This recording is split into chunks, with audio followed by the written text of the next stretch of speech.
ये बात है तकरीबन 2015 की, जब मैंने नया नया कॉल सेंटर ज्वाइन किया था। मेरी नई जॉब बहुत अच्छी चल रही थी। हमारी ऑफिस में नोटिस आया कि सब लोगों को एक पार्टी दी जाएगी। डेट फिक्स की गई 10 दिसंबर। तो मेरी ही एक फ्रेंड ने हमें बताया कि उसके पापा का एक फार्म हाउस, जो कि शहर से बस 10 किलोमीटर की दूरी पर है। तो हम सबको फार्म हाउस में पार्टी करने का आइडिया बहुत अच्छा लगा, क्योंकि आज से पहले मैंने कभी भी फार्म हाउस नहीं देखा था। मैंने घर वालों से भी फार्म हाउस तक जाने की परमिशन ले ली थी। हमारा प्लान यह था कि हम लोग रात को 8 बजे अपनी पार्टी खत्म कर लेंगे। पार्टी वाले दिन हम सब बहुत खुश थे। मैं अपनी स्कूटी पर ही अपनी फ्रेंड के फार्म हाउस तक पहुंची थी। फार्म हाउस तक जाने वाला रास्ता थोड़ा सुनसान रास्ता था, लेकिन मेरी फ्रेंड का फार्म हाउस मेरे घर से कोई ज्यादा दूरी पर भी नहीं था। हम सब फ्रेंड्स ने पार्टी शाम को 6 बजे ही शुरू कर दी थी। इस पार्टी में हम सबको बहुत मजा आया। सब लोग पार्टी में इतना एंजॉय कर रहे थे कि हमें टाइम का पता ही नहीं चला कि कब रात के 10 बज गए।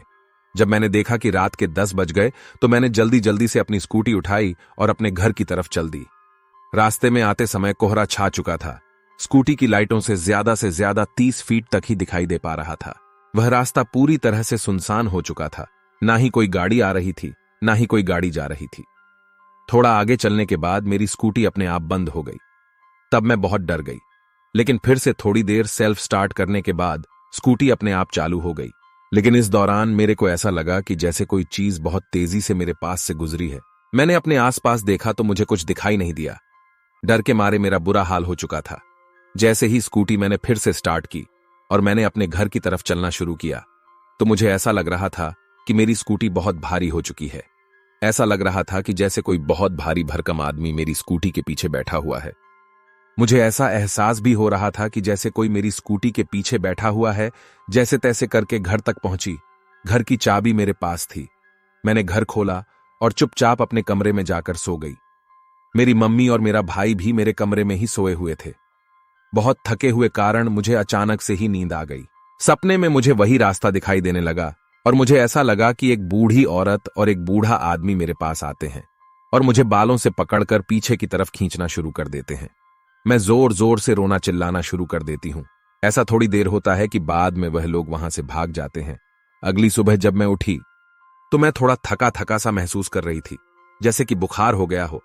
मैं उठकर हॉल में जाकर बैठी तो मेरी मम्मी और मेरा भाई मेरी तरफ से घूर रहे थे। तो अचानक से मेरी मम्मी ने मुझसे पूछा कि रात को तुम्हें क्या हुआ था। तो मैंने बोला, कुछ नहीं, मैं बस थोड़ा थक गई थी।